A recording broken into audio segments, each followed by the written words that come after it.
So here I am. It's 6:30 in the morning, and I'm watching the city in which I live, the Gold Coast, the city in which I've been born and raised, and spent the majority of my life, start to come to life.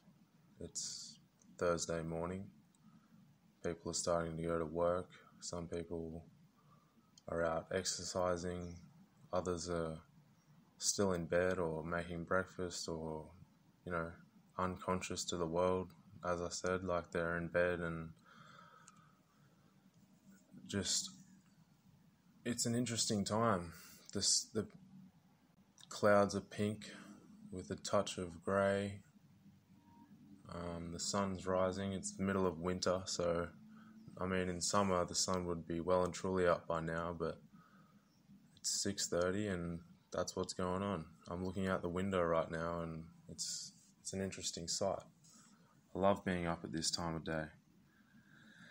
So in this podcast, I'd just like to I've done a bit of writing. I've spent the majority of the night. To be honest, I've pulled an all-nighter. I haven't really slept, and sometimes I find that it's imperative for me to do things like that because it helps me to be more creative, and I can write better, and I can study more and things like that. And then I have a good long sleep because I am aware that to retain the information to retain the information we read from books and things, we have to sleep. Learnt that from a famous a neuroscientist. I think his name's Matthew Walker. Anyway, I'm going to read a few of these little things that I've written. They're pretty deep, as most of my writing usually is, but I'll start with this one. So I wrote this one at 12:47 a.m. last night, or this morning. Here it is. It was a strange feeling. He felt he was sane, though the world told him he was insane. The same world that has been oppressing and enslaving millions for centuries. The same world that has the potential to overcome the mass levels of suffering that continue to transpire today and truly heal those who have fallen victim to its corrupted ways. For what does it really mean to be sane in a world that has seemingly lost its collective marbles? A world in which making $1 million is more important to most than helping save the life of a friend who is ill. It seemed to him that normality in this world was actually insanity. The globe had become accustomed to madness, and he thought he may well be living in a nightmare, or worse, hell. But then, in a moment of epiphany, he realized that he was perpetuating the madness and insanity simply by allowing himself to focus his attention on such things. He intuitively remembered that where he was to place his attention was where he would be placing his energy, and as an energetic being, he suddenly decided to focus on being grateful for simply being alive and having the opportunity to love, to smile, to have a positive attitude, and to affect others' lives in a beneficial way. Instead of being enslaved to the negativity that this world propagates, he was to, at that very moment, shift his state of being to one of utmost appreciation for life itself. And it was from then on that this man, full of divine love and wisdom, was able to change the course of destiny and shape the history of his world to one of greater peace, compassion, love, and more conscious, harmonious interaction for all beings on his planet, one moment at a time. He had stepped into his true power, the power that comes to a man when he disregards all of the things within the world that could potentially bring him down into a state of low energy and vibration. He had plunged into a sea of goodness, whilst remaining aware, deep within the recesses of his mind, of just how desperately the world needed him to shine his light forth upon it. Healing was now his sole mission and his soul's purpose. He would never again let anything, no matter how monstrous or daunting, penetrate beyond his level of enlightened consciousness that he inherently knew had the capacity to heal billions. It was on this day that this man became a warrior of light, committed to battling the forces of darkness that had attempted to rule and dominate his world for millennia. But he knew he had the advantage, for the light of a single candle can expel all the darkness in the universe when harnessed correctly. And from that day forth, the world was restored to health on all levels, by way of one man's love. Indeed, one man does carry this much power, and when he sets his sights on intentionally bringing loving energy everywhere he goes, not only does his reality change, the entire world conforms to the energy he emits. Having reached a state of nirvana, of enlightenment, of Christ consciousness, he evokes ecstasy and euphoria, peace and hope, love and gratitude in every single being he encounters, shifting the collective perspective from one of apathy for life to absolute joy for being. And that was the story of the man who mastered himself. So that's the first one. Oh wow, the sky has fully changed colour just since I read that. Wow, the sun, as Bob Marley sang, sun is shining, weather is sweet, yeah. Make you wanna move your dancing feet, yeah. When the morning cover the rainbow, make you some. I'm a rainbow too. I love that song. Here's another one. It's just a little one sentence quote here. I won't go on for too long because it's just a one sentence quote, but it's pretty deep. Those who know the deepest depths of pain are the only ones capable of experiencing the highest realms of euphoria. There you go. Here's one on beauty and love that I wrote. Last night at 9:23 I wrote this.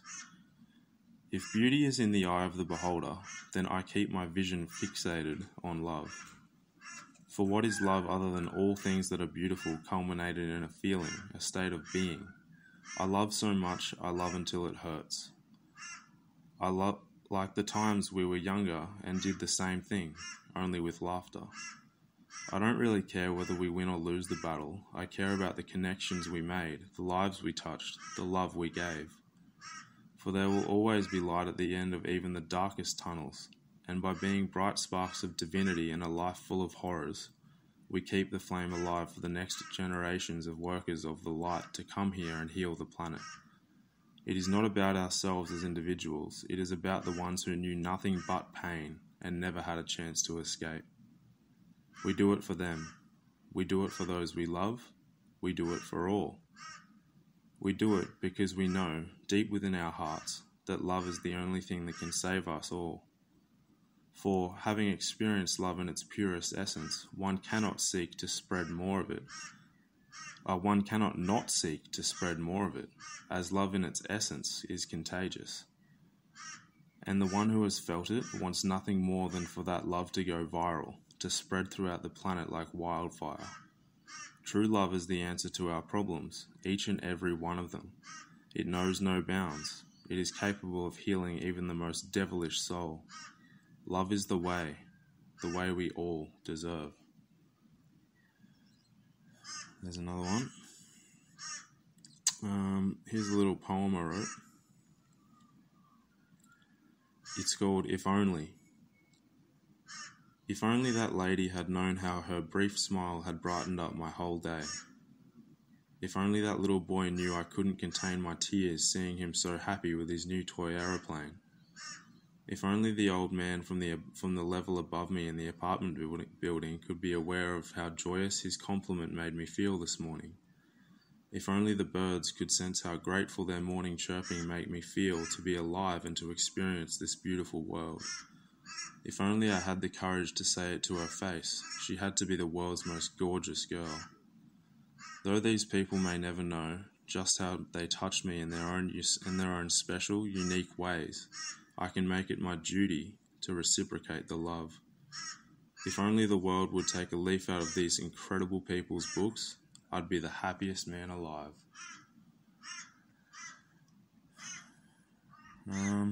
What else have I got here? Here we go. Wisdom will always come to the one who sits patiently, observes and listens, without needing his or her voice heard, before the one who must speak as if their life depended on it in every situation. Fools talk much more than the wise, however, when the wise open their mouths, their words make perfect sense. Listening to a fool can teach a wise person more than a fool can learn from listening to a wise person.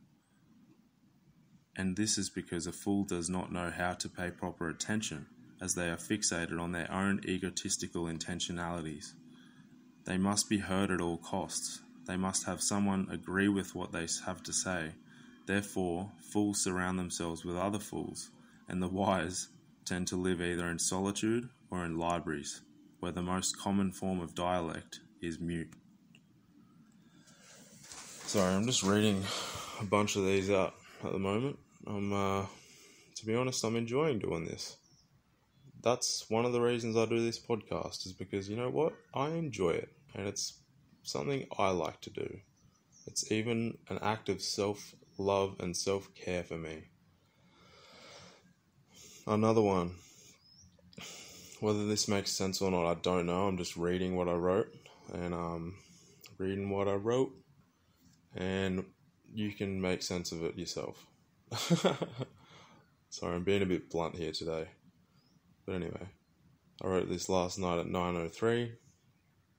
Transcend the game of I'm right, you're wrong, of winners and losers, of dualities of ego, and you will arrive at a place in which it is all irrelevant. You do not have to prove anything to anyone, for you know your intentions for doing what you have done, and you know within yourself that nothing anyone else does or says to you can affect your inner sanctum.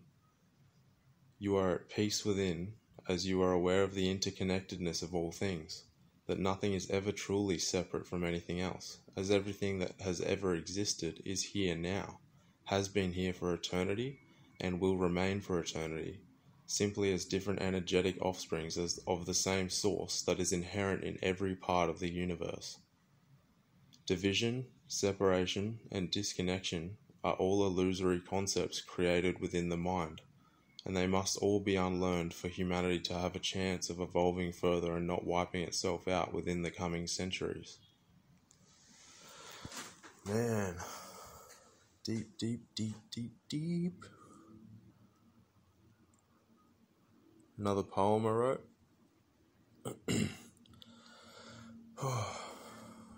I look outside to a world in need of drastic repair. If only these people would awaken to their true power. Generosity is one way we can transcend all this suffering. Please, sir, have you got $1 to spare? So many children going days without even a shower. Though the filthiest of the rich dose themselves in opulence, little do they know that they are bringing about these little children's virtual apocalypse. They are suffering, and yet these people do nothing. I wish they were bluffing, and donated resources to help these poor kids and their families. But they just live the lavish lifestyle as though nothing was amiss. Little do they know the vultures are hissing. For these poor babies are starving, and on the other side of the world, those who could save them are heartless.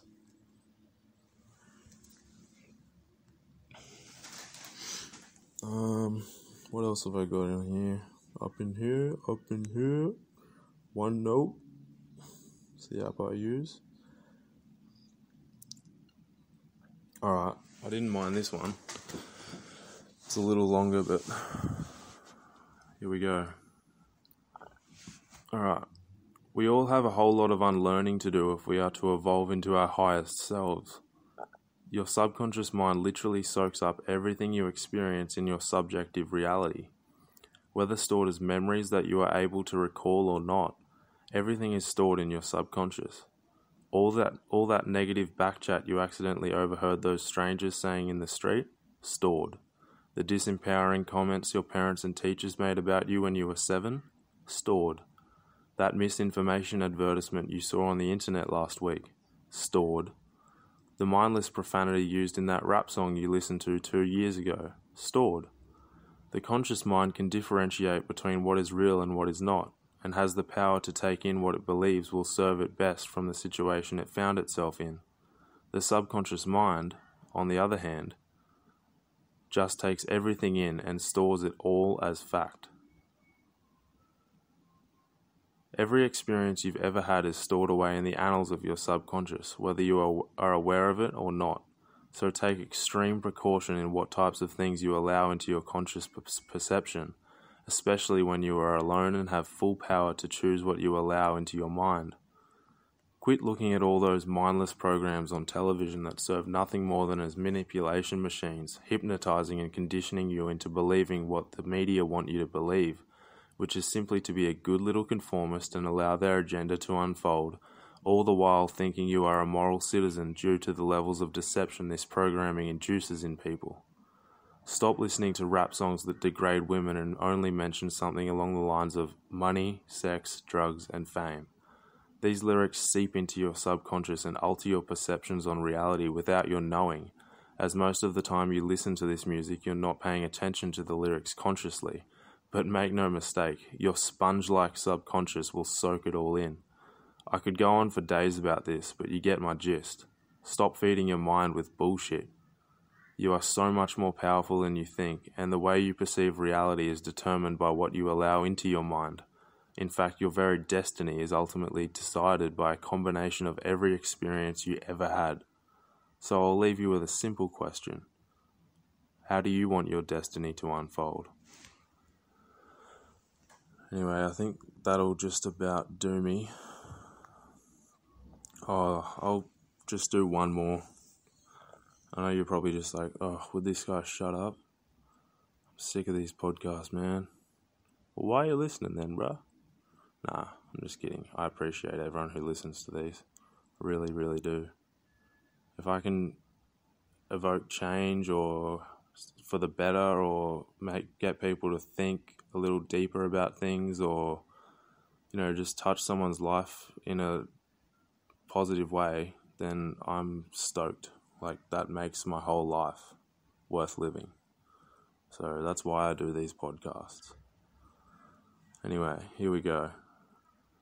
Mourning for the loss of someone you once loved who remains alive is one of the most strange, melancholic nostalgias one can experience. You know they are still in the world, living their life, but you also know you will never see them again. Best to wish them well, send loving thoughts, and pray for their well-being. This, from my own journey, is the best remedy for this type of thing. Yeah, I remember writing that, just thinking, dwelling on the past and, previous relationships and loving relationships I've been in that have come to an abrupt end. And, what can you do? It's just, that's it. It's a strange feeling. It's heartbreak. I've been through heartbreak and a couple of times, and heartbreak is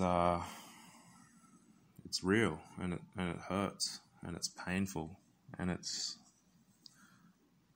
they say the only healer of heartbreak is time, but I think once your heart's been broken, well, I think it does heal, but I think, I think it actually heals and grows back stronger, so that when you fall in love again for another time, you're capable of loving on an even deeper level.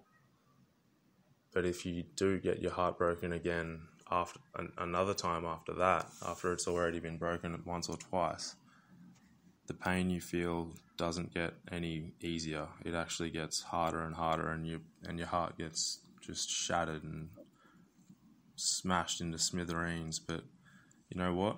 Healing is always possible. Please know that. For anyone going through a rough time or heartbreak or anything like that, it's always possible that we can heal, because our bodies are literally designed to heal. If we feed ourselves properly, if we exercise, if we nourish ourselves, if we breathe right, if we do all the things that we were designed to do as human beings in order to flourish, then we will heal. And make no mistake about that.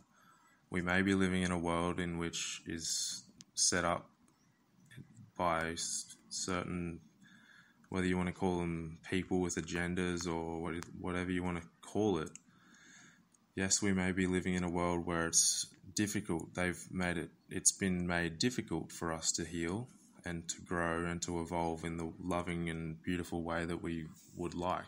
But make no mistake, it is possible. That's all I've got for today. I hope you enjoyed listening to a few of my random spiels and the random little essays and poems and whatever else I had on my OneNote app. But I'm glad I could get that off my chest and share it with you. I hope it touched you in some way. If not, well, thank you for listening anyway, and I hope you have a wonderful day or evening. Goodbye.